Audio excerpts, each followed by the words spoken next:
The purpose of Wealth Talk is to educate, inform, and hopefully entertain you on the subject of building your wealth. WealthBuilders recommends you should always take independent financial, tax, or legal advice before making any decisions around your finances. Welcome to episode 142 of Wealth Talk. My name's Christian Rodwell, the Membership Director for WealthBuilders, and I'm joined today by our founder, Mr. Kevin Whelan. Hello, Kevin. Hi, Chris. Good to be with you again. And we've got a very interesting subject today. Still on the property theme, mind you. Is it really? Well, that's right. As we'll hear today from our guest, Dave Goodfellow, who's the founder of Iconic Training Academy. And yes, it is a property strategy. It's serviced accommodation, which we'll be talking about today. But as you'll hear from Dave, that it's much more focused on hospitality, and there's lots of operational aspects that go with serviced accommodation. Not one of the easiest property strategies, but certainly can be systemized and outsourced eventually. But that does take some time.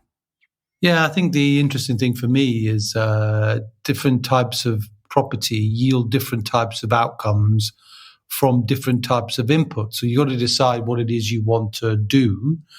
And I think this, to me, in reality, feels more like a business. But why don't we listen to Dave, hear what you have to say, and we can discuss it later. So is it a property strategy, or is it a business strategy, or is it a bit of both?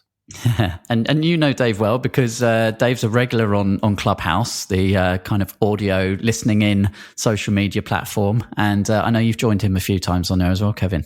Well, Dave is a very good guy. I mean, he's highly committed to adding value and runs a Clubhouse room every morning. What a commitment, right? Every single morning from 7:30 till 8:30, he's on there giving value, bringing in guests.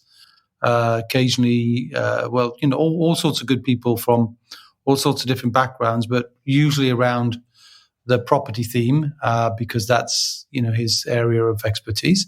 And some great guests on there, and some people that definitely you would want to listen into and tune in. And just like a podcast, you can listen to it when you want. You can, although it's live, you can jump in and. I sometimes listen to that in the morning when I'm walking the dog, for example, and just listen in to what's going on. I know sometimes Dave invites me to speak, and I try not to do that if I'm genuinely in listening mode. But occasionally we'll have a plan of attack, and he'll ask me to talk about something very specific. So a very, very nice man, very committed to helping an audience, and an outstanding gentleman at what he does. Okay, let's head on over to our conversation today with Dave Goodfellow. Dave, welcome to Wealth Talk today. Thank you very much for having me. Very welcome. Really looking forward to it.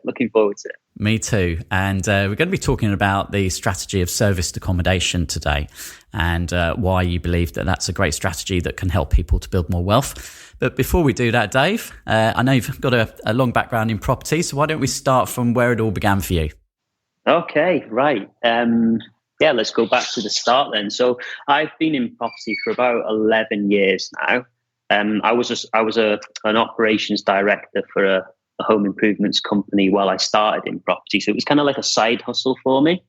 And while I was an operations director, my background was kind of project managing, conservatory contracts and stuff like that. So I built up a nice pot of cash, and I thought to myself, I'm going to go out there and I'm going to purchase some property, and I'm going to add some value to it and sell it.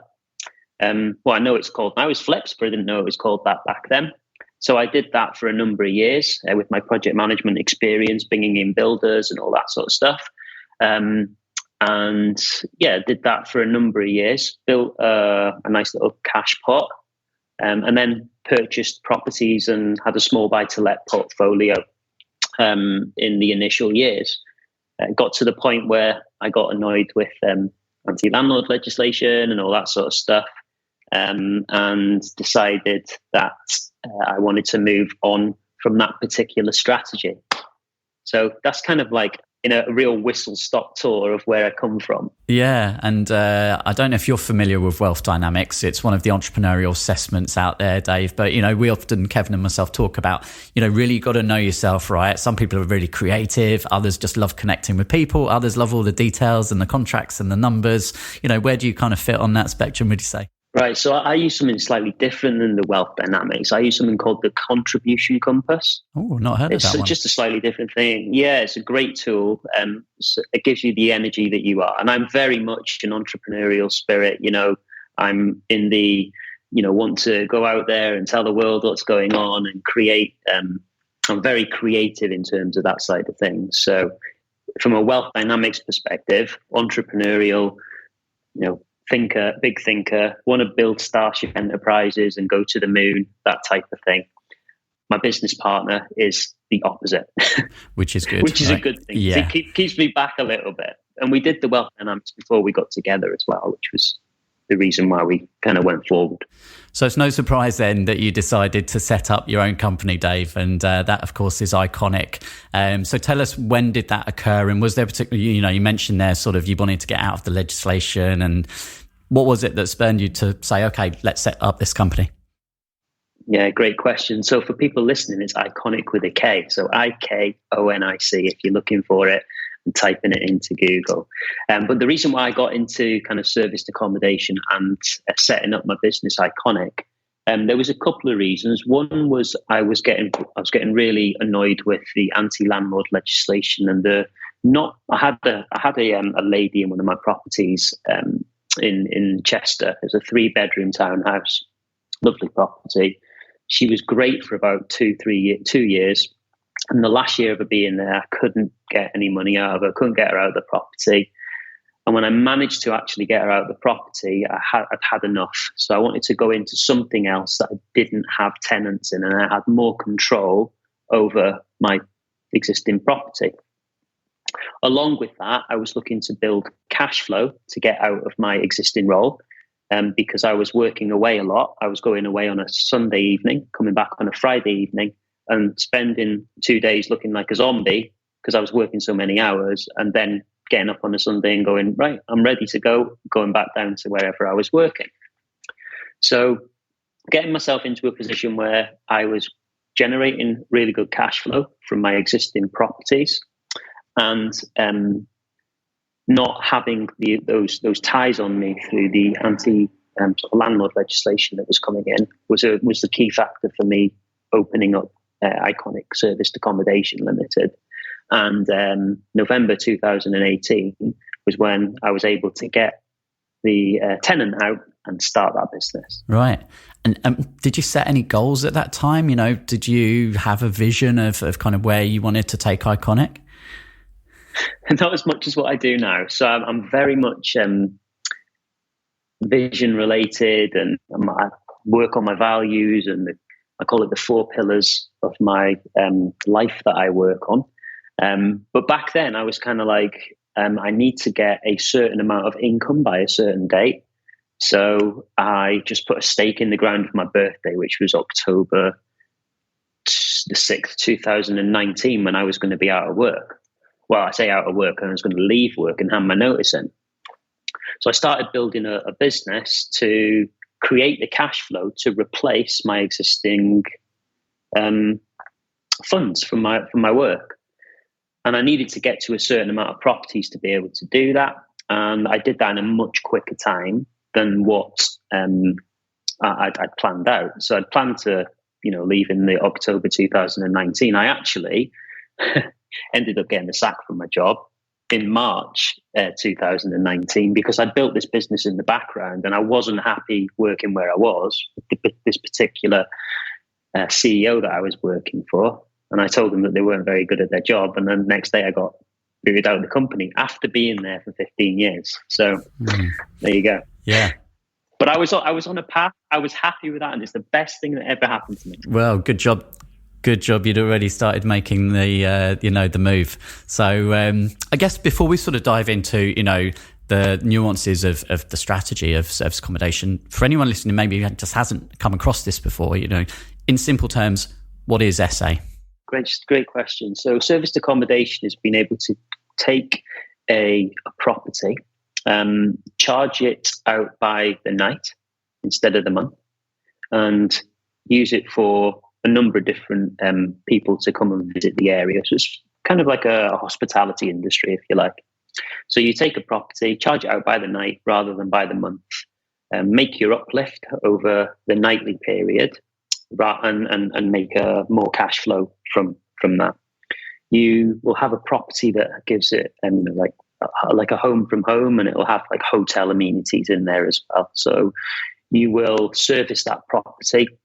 You'll clean it once a week. You will change over the linens.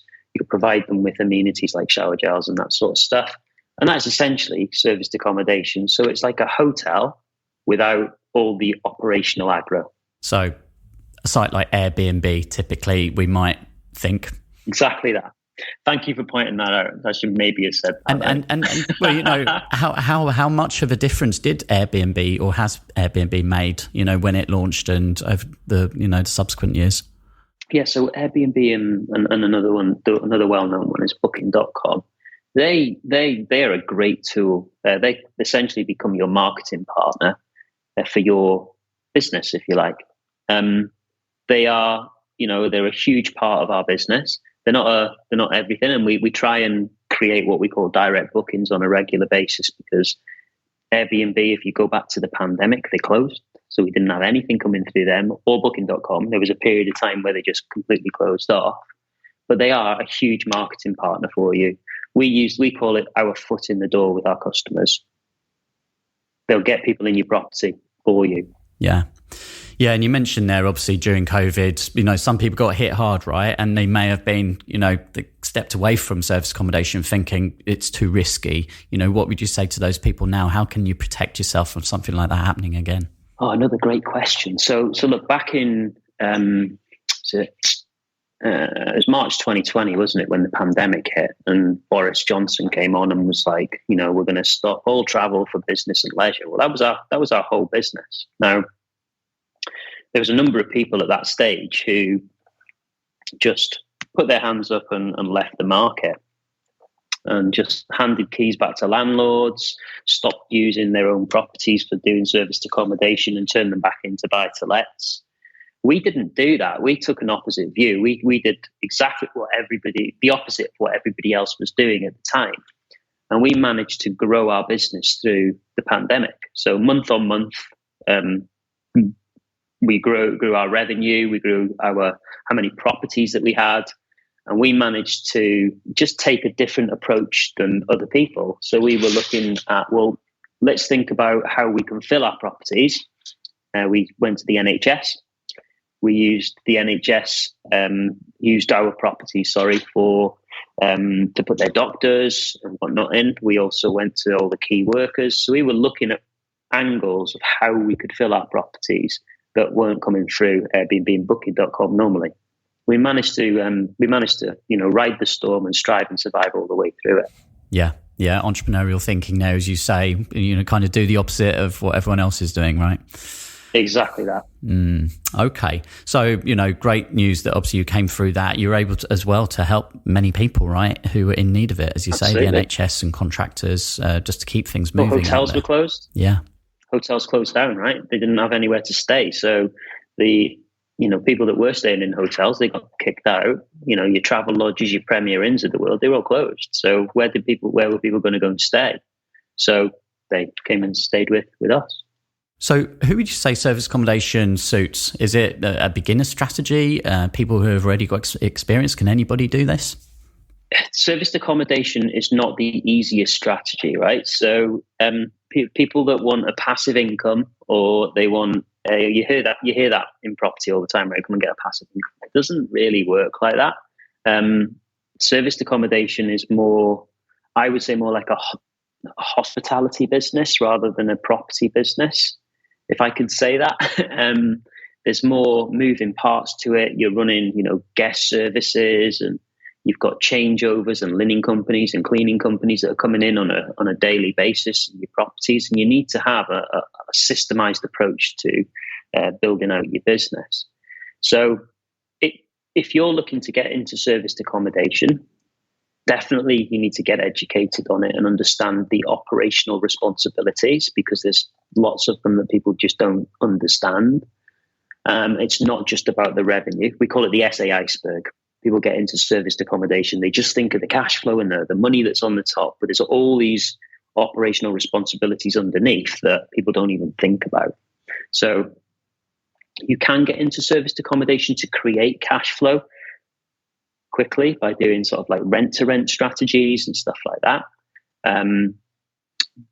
Then you could, if you pass it on to a managing agent, then it can be quite a hands-off service, but you've still got to get the property, set it up, get it to a standard where it's ready to then pass it on to the management company. But I would say it's probably the most hands-on strategy if you're going to take it through its full cycle. That makes sense. Yeah. And you mentioned rent to rent there. So again, if that's a term that's new to people, that's where you can control an asset. You don't need to own it. You're using other people's properties, essentially. So property is not about owning property. It's about control of the property, right? So if you're in a position where you can control somebody else's property, or what we call other people's property, and rent it on a monthly basis, and then turn it into serviced accommodation and sell it by the night, you can make the uplift by the night, and that's where you make your money. Yeah, it's a win. Always looking for the win-win, of course. So both sides are, benefiting there. And absolutely. Okay, so I know you've created the service accommodation roadmap, Dave. So someone listening now might think, wow, there's a lot of work there, right? I'm going to be a busy person. And I think the key is obviously learning how to build the right team around you. So maybe let's dive into the roadmap and just kind of walk us through that and the different stages that someone might need to think about.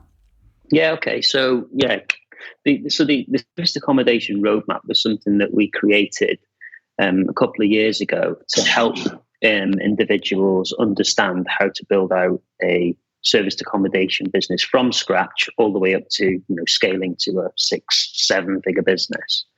Now, we kind of had been through this process and made a lot of mistakes along the way, as you do, and we broke our journey down into bite-sized chunks. So first of all, we've got find your SA area. So how do you find it, the right location? How do you understand from a numbers point of view that particular area is going to work? There's locations within locations that work. There's locations within locations that don't work. So we've built a package out for that. Then when you've got your area, you then need to sell yourself to landlords and letting agents. If you're doing rent to rents, for example, or rent to serviced accommodation, there's a particular way in going to a landlord and giving them the understanding of how it works, because it's alien to a lot of landlords and letting agents, because it's something different to a vanilla buy-to-let, right? Then once you've got your property on board, we've got the next stage, which is setting up your SA. And then you've got to, setting it up in the correct way so it looks appealing to potential people that are going to come and stay with you, making sure it's compliant. And then we've got launching your SA, so launching it to the market, getting on Airbnb, booking.com, putting it on your own direct booking website, using your right channel manager, all that sort of stuff. And then we've got things that help you scale your business to the next level. So we've got a thing called Office in Your Pocket, where you can run your business from around 9 applications on your phone, from anywhere in the world, as long as you've got Wi-Fi or 4G signal.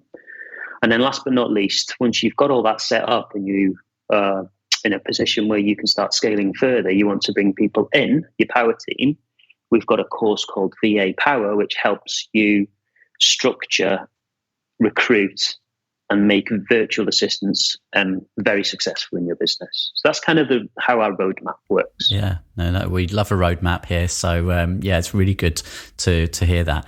And I'm interested really, Dave, as well. Alongside doing service accommodation for yourself is how you've built and evolved the business, because I know that you're very visible online. You have a really popular Clubhouse room. You have podcasts that you co-host with some other professionals. You're on Instagram. So, how has that evolved over the last few years, Dave? And why do you think it's so important to build that brand online as well? So building your online brand is really, really important, right? And a great friend of mine, Emmanuel Ezekiel, he uses a phrase called know, like, and trust. Now, the more you can put yourself out there, the more people see you online, the more people can relate with you, resonate with you, the more your personal brand and your business brand's going to to evolve, right? So it's very much all of the stuff that we do online is all about the know, like, and trust, and getting people to be in a position where they will come to us. They see what we've done already, and they can come with us and either, stay at our properties, work with us in terms of, investment, or come and learn with us in terms of our learning capacity through our Iconic Training Academy. Yeah. And you're based up in Chester, and you're actually in your academy there now. So you do a combination of online training and live training and masterminds as well. Yeah, so we've got multiple sort of angles that we look at this, because everybody learns in different ways, right? And some people have got time to come up to a mastermind or do a one-to-one on a regular basis, and some people just haven't got that. So what we've done with our SA roadmap is we've broken that down into a number of different courses. With all the SA roadmap stages that I've just talked through there are all online. So we've broken them down into bite-sized chunks. We've also got masterminds where we do one-to-many masterminds. We'll do that online via Zoom. We also have a couple of days a month where we have a scale-up mastermind for beginners. We've got a next level mastermind. We've got a one-to-one program as well. So there's plenty of stuff on our website if anybody's interested, and have a look at it. Yeah.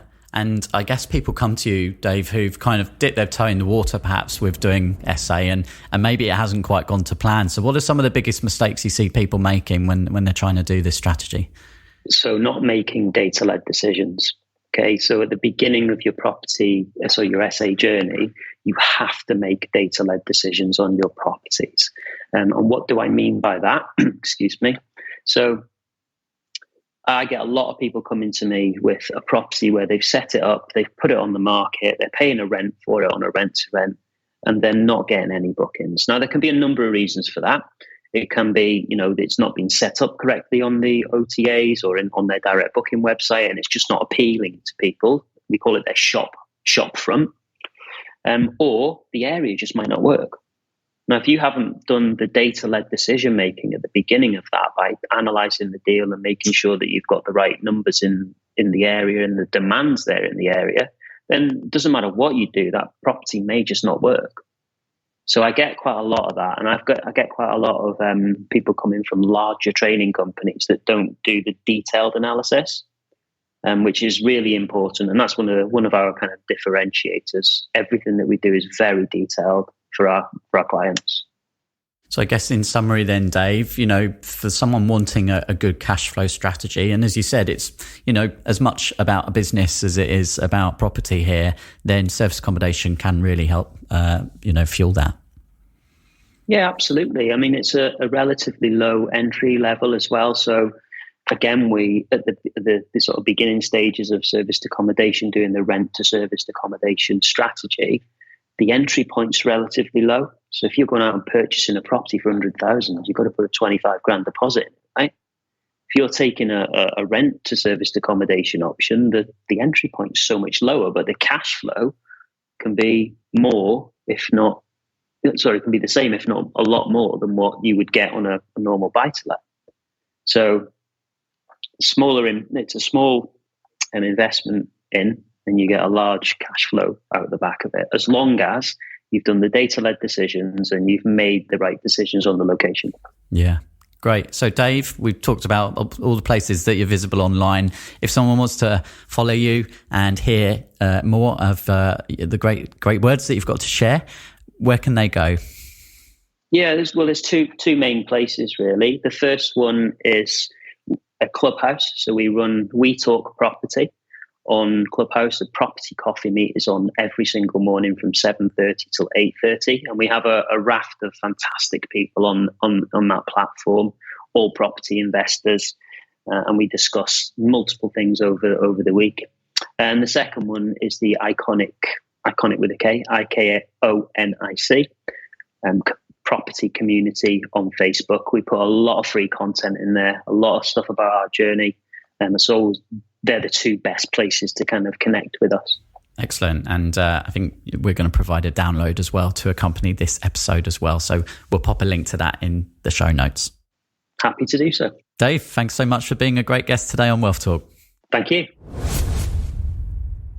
Okay, interesting conversation there with Dave. We will dive into some of those lessons in a second. Kevin, let's first head on over to Trustpilot. And I've got a review that's come in literally a minute ago from Mr. Fernando, who says, having been introduced to this podcast, I just need to say that I am finding it extremely useful. Congratulations.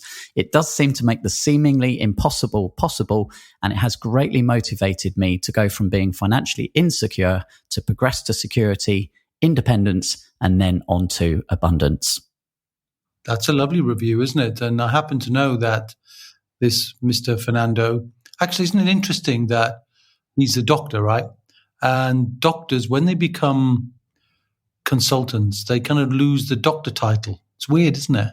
You'd think you'd want to hang on to that. But he's a surgeon, a very high repute surgeon. And what was interesting to me, and I reached out to Mr. Fernando because I saw it was a sort of a BBC program made reference on his LinkedIn. So I always check people out just to see who they are.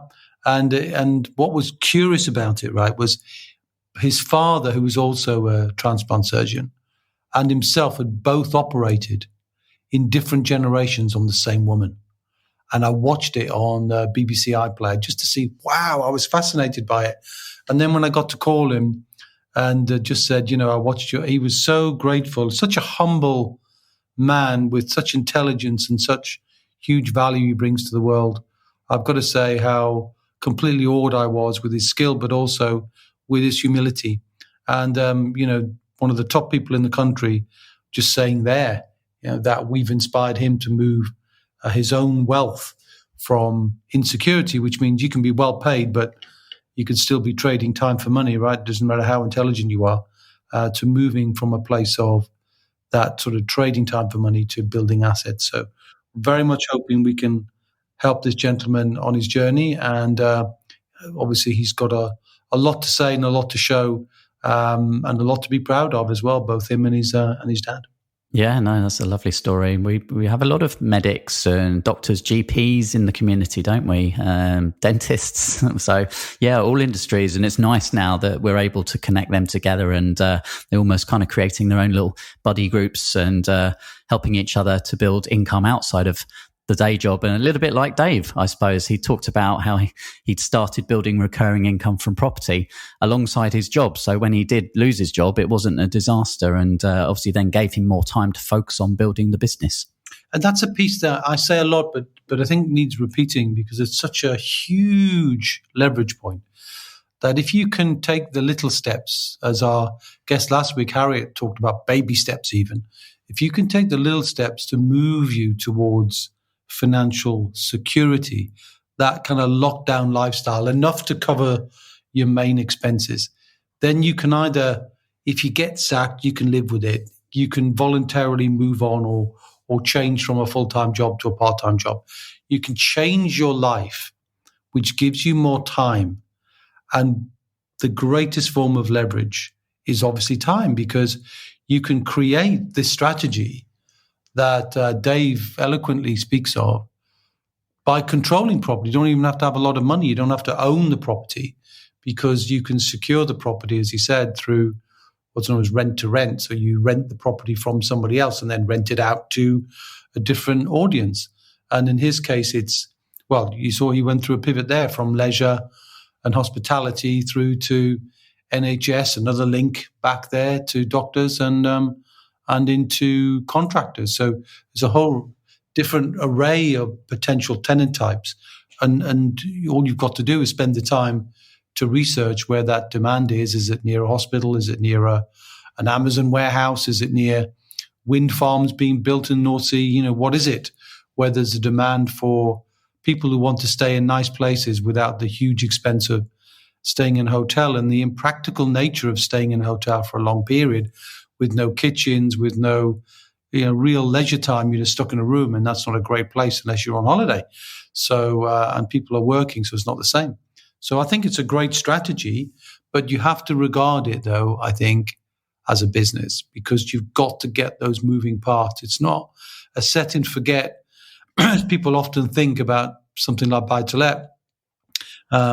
And there's no strategy that's really truly passive, and Dave mentions that, because you always have to get involved at some level. And in service accommodation, it's much more about understanding it, not delegating it, but to understand it well enough to know how to bring systemization into play.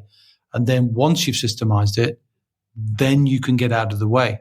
Then it can be more passive because you understand what needs to be done. Often people systemize things or try to too quickly before they understand what needs to be done. They don't systemize it well, log jams and problems appear, and then they have to step back in again. And then they say, this is the wrong strategy. It may not be the wrong strategy. You just didn't execute it well.